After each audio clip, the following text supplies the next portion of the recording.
This prayer is for the land and the language and keeping it strong.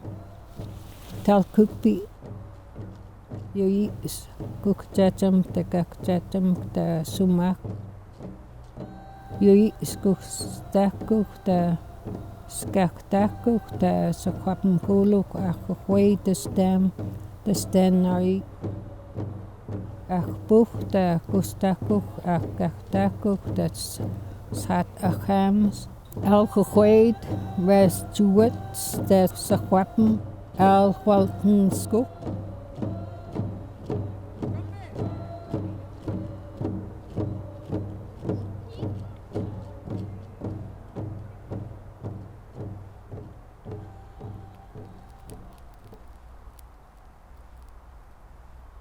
Traditionally, we were always a gathering people.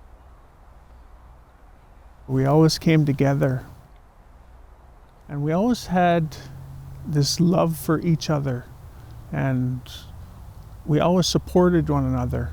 Every time I come here, it feels like I'm coming home. It's like my heart knows that I've been here before. It's like I'm being welcomed home by everything that we see around us.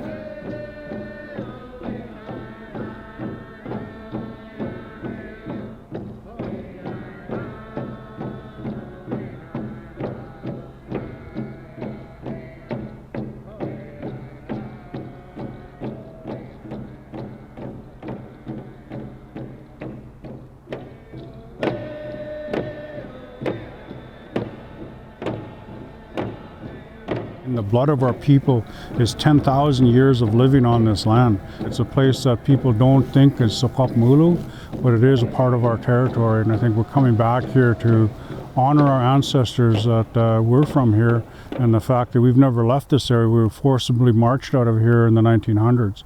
For us at Simp, this is where we come from. We were here prior to the parks. We were removed due to the park being made down to Vale Mountain and to where we are previously in Barrier. This is about boots on the ground, back on the land, enjoying the beautiful areas we all call home, our territories. I think a lot of our people really struggle with a sense of belonging, and I think these gatherings, especially this one right at the edge of the Secwepemc territory, really helps ground people. You get to see other nations, and you get to see that they're Secwepemc as well, and I think you'll see that they're all as inviting as your own community. We're such a large nation that it's hard to connect with each other.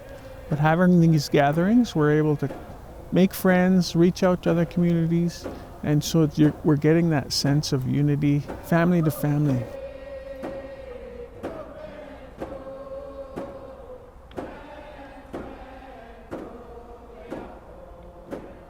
Well, the language, the people, and the land are one, right?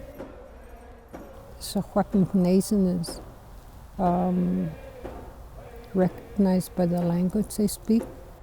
In many different areas.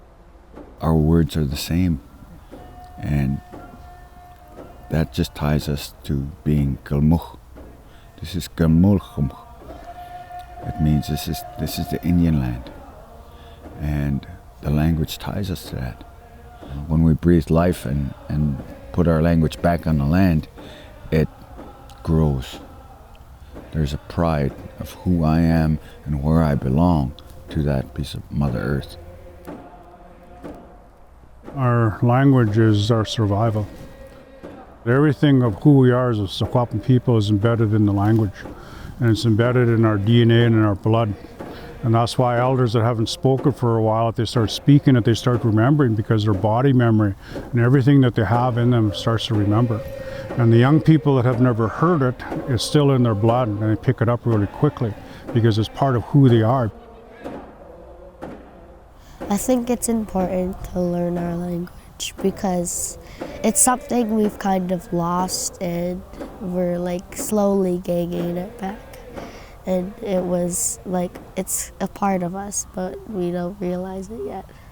At these gatherings, hearing the language being spoken and the stories around it goes a long way, because there's a pride there that our youth, they see a value to it now, because it's slowly going to disappear, and it's up to the 7th generation to do something about that in a traditional cultural way. And the 7th generation is starting to do that now. You can see it when you come to these gatherings.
When we talk about our traditional laws, we learn from the land.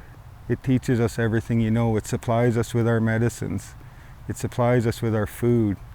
Healthy land, healthy game, healthy people. We were put here to protect the land and the animals. And I think that that's what our traditional governance was all about, was protecting land and the animals. Look after the lands, because the lands will always look after you. You will never starve if you look after the lands. A lot of our laws are within our language, within our stories. And I think, to me, it's key that we bring that back to govern ourselves. It was a different way of thinking way back. A family was pretty important. And one man alone, what happens if he gets sick or breaks a leg or anything happens to him where he can't go out and hunt? He's going to die. So everything was done in a community, collectively. That's how we govern the territory. And we did it through family groupings, or SALT, and different family groups work together through the territory. And that's what we have to rebuild as our family units. It's a revolution of the mind almost. We have to go back to the way our elders used to treat each other. For where I'm from, we used to have coffee and tea on the table or food as soon as you came in the house. And so that generosity has to come back. So I think we're getting there, but we've been colonized for so long that it's going to take, years to get back to where we want to be.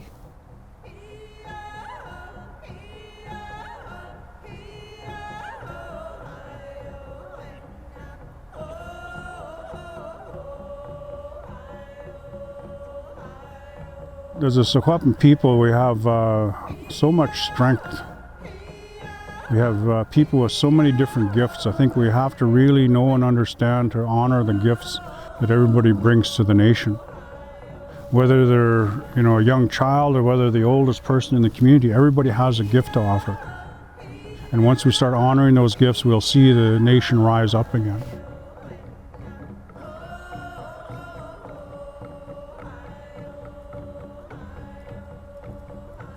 As a leader, as a cookbee for my people, it's really important for me to have unity within our nation. We are all Secwepemc. We are all Kalmuck. This is our division of the Shuswap Nation.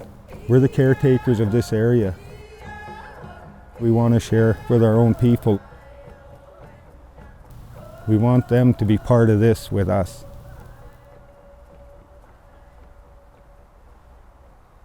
So this, to me, this is home.